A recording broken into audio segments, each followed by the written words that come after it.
Приветствую вас на канале. Сегодня я хотел бы поговорить о виске Аран с острова Аран. Этот остров располагается неподалеку от острова Джура, остров Скай. Ну, они, в принципе, все достаточно рядышком находятся. Виски производится на дистиллерии Лохранза. Также называется и одноименная деревня, в которой располагается эта дистиллерия. На острове Аран дистиллерия была официально открыта первой. В 2019 году там появилась еще одна дистиллерия, вторая по счету, называется Лайк, но она относится к дистиллерии Лохранза.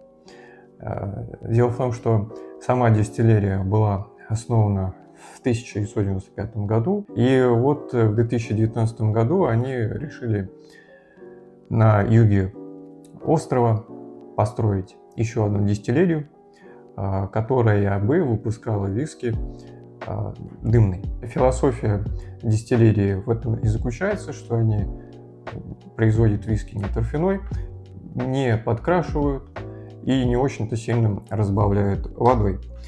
В данном случае виски имеют бочковую крепость, это 56,2. Первый релиз свет увидел Quarter Cask в 2015 году. 10 лет назад они начали выпускать виски под названием The Boffy. Виски выдерживаются в бочках из-под бурбона первого наполнения 7 лет, а затем 2 года выдерживаются в бочках из белого американского дуба. Когда в 2015 году появились первые релизы, они были ограничены, лимитированы, и лишь в 2019 году дистиллерия, увидя интерес большой к этому лимитированному релизу, они решили в 2019 году сделать этот релиз постоянным. Тогда же они стандартизировали крепость на уровне 56,2%.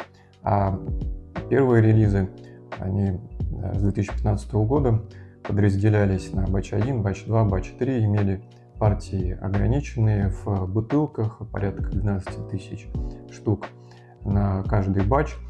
И первый батч, например, имел крепость 55,7%. Если сравнивать с дизайном бутылки с 2015 года и текущим дизайном, то мне, конечно, нравится больше дизайн современной бутылки.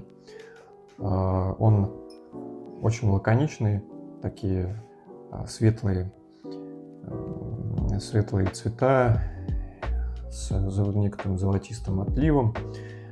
Также здесь имеется очень редко, на каких бутылках есть вот эти вот насечки для людей слабовидящих, которые могли бы прочитать название виски. Очень классная, красивая пробка, на которой гравировкой нанесены координаты, где находится сама дистиллерия. И здесь нарисованы летящие орлы. Это символ дистиллерии. Они за сохранение природы, за все натуральное. И, собственно, воду используют из водоемов, которые располагаются в непосредственной близости от деревни Лохранза. Эту воду дает озеро Лох-на-Деви, и спускаясь по 6 небольшим водопадам, она очищается, и производитель заявляет, что это чуть ли не самая чистейшая вода во всей Шотландии. Давайте попробуем.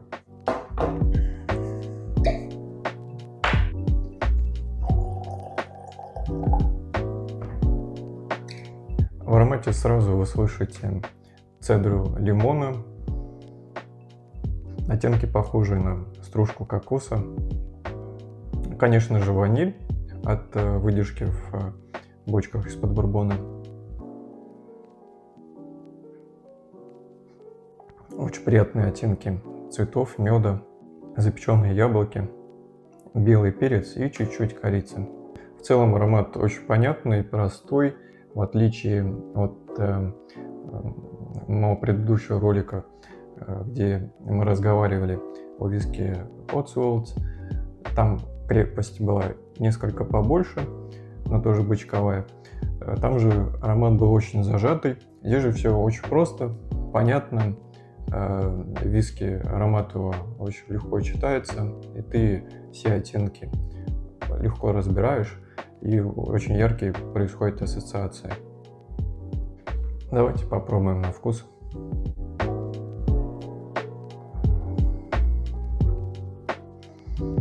Если вы ранее пробовали виски, выдержанные в бочках из-под бурбона первого наполнения, то здесь же во вкусе вы почувствуете ту же самую палитру, те же самые дескрипторы, но тут добавляются тропические фрукты, ананас, те же печеные яблоки, которые я почувствовал в аромате, конечно же ваниль, некоторая солоноватость, виски средней сладости, мед, пряности, черный перец, имбирь.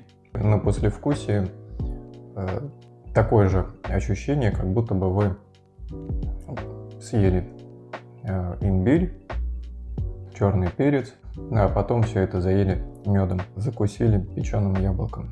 Конечно же, здесь нет никаких нот молодости, виски очень комплексный, сбалансированный, нет никакой спиртуозности, он очень мягкий, 56,2 градуса.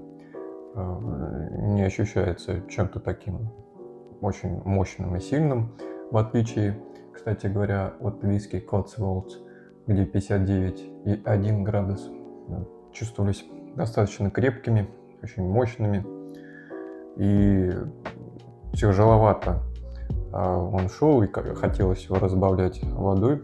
Эти же виски разбавлять водой не хочется, он сам по себе с такой крепостью достаточно легок, приятен, понятен по своему вкусу, по своей ароматике. Мог бы вам рекомендовать этот виски попробовать, потому что он действительно интересен подходом дистиллерии к производству, их концепция защиты природы, принцип не разбавлять водой, не подвергать холодной фильтрации, не окрашивать. Сейчас эти критерии очень ценимы. Такой подход, ясное дело, подкупает. И поэтому в Шотландии многие эту дистиллерию за это и любят. В Шотландии этот виски достаточно доступен относительно других релизов от других дистиллерий, также бочковой крепости. В аромате сейчас появились леденцы Бон Пари и ржаной хлеб с ягодным джемом. Да, виски очень зачетный, понравился он мне больше, чем Cotswolds, при том, что и Cotswolds, и этот виски мне достались по одинаковой цене. Конечно же, этот виски более предпочтителен лично для меня при дальнейшем выборе. Что ж, спасибо вам большое за просмотр. Подписывайтесь на канал. Всем всего доброго и до новых встреч.